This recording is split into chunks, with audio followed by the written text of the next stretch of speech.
Hi, my name's James. In this video, I'm going to tell you all about busking in Barcelona, how to obtain a license, how to obtain a temporary license, and I'm going to tell you about my story as a busker in Barcelona. Now, when I talk about busking, I'm simply referring to playing music in the street, usually for money. Now that that's all clear, let's get into busking in Barcelona.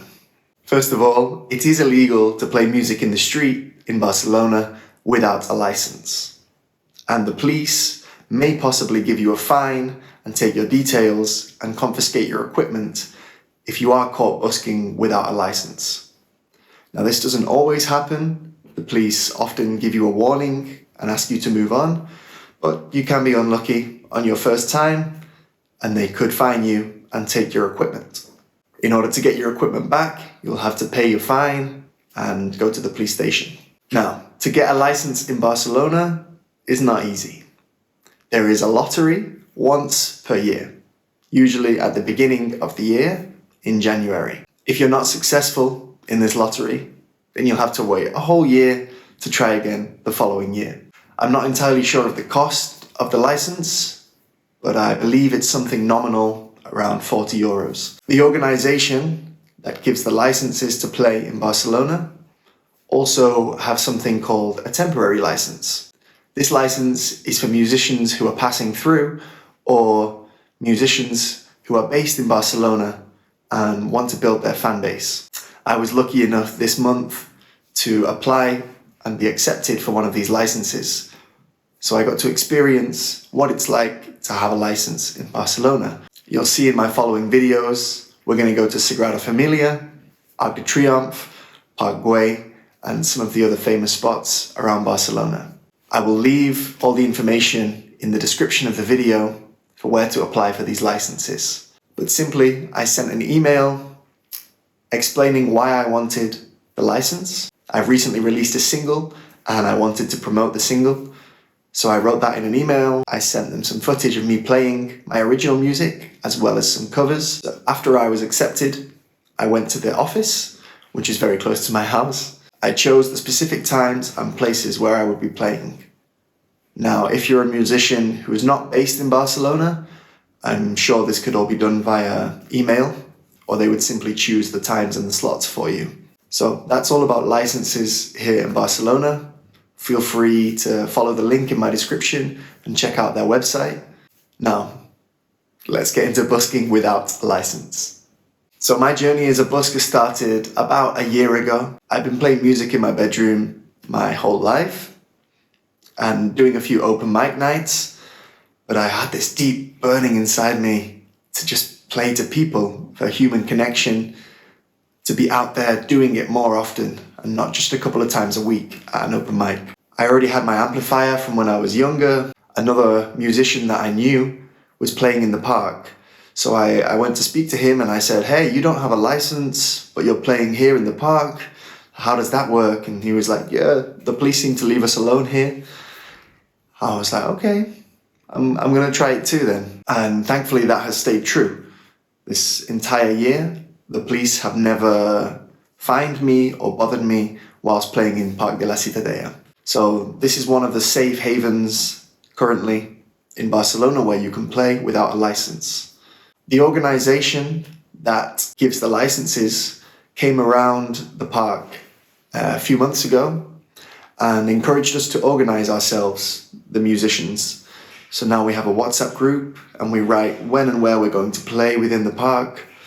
And it's been working really well. I think the ultimate goal of this WhatsApp group is they're going to make these points in Parc Ciutadella official.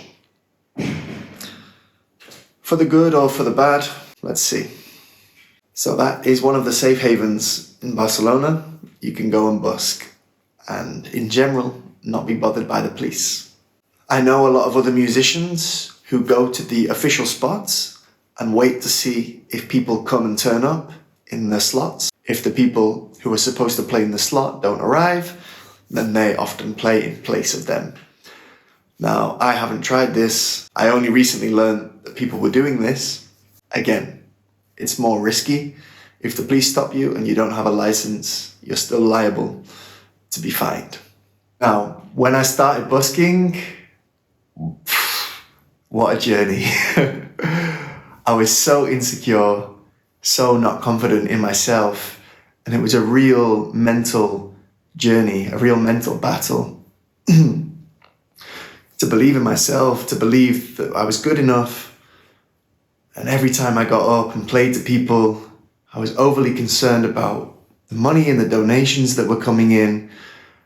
I was very concerned in what was happening externally. Over the past year, what I've learned is that it's really a projection from the inside out.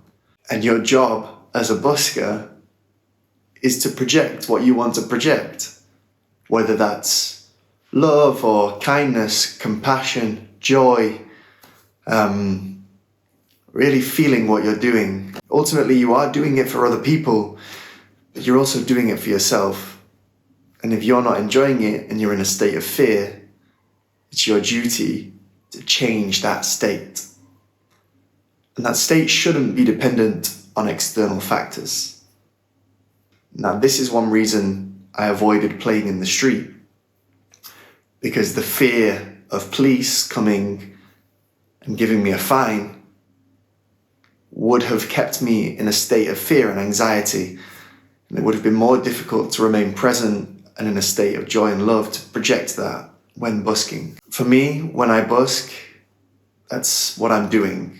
I'm in service of love and truth, and I'm projecting my positive energy out into the world, as well as the music that I'm playing and connecting to the lyrics. But on a deeper spiritual level, I'm there in service of truth to remind us all of our freedom, of our innate ability to express ourselves, and to open a door to connection. Busking for me is so much more than the music. It's an opportunity to connect with other human beings. Music brings us all together. I might be playing a song that somebody has a really deep emotional connection to, and I've changed their day completely by providing that. It's really important to dissolve the ego by staying in service. It's very easy to get caught up in it being about you and what you're doing and how well you're doing it, but ultimately it's not about that. It's about you being in service of your expression, your joy, and allowing other people to feel that too. So I kept going out, and I would find that my self-worth was often dependent on how well I was doing externally. If it was a good day of busking, if I received lots of donations and smiles, I would feel good about myself. And if it was a day that was not so good, not so many donations, I would start to feel bad about myself.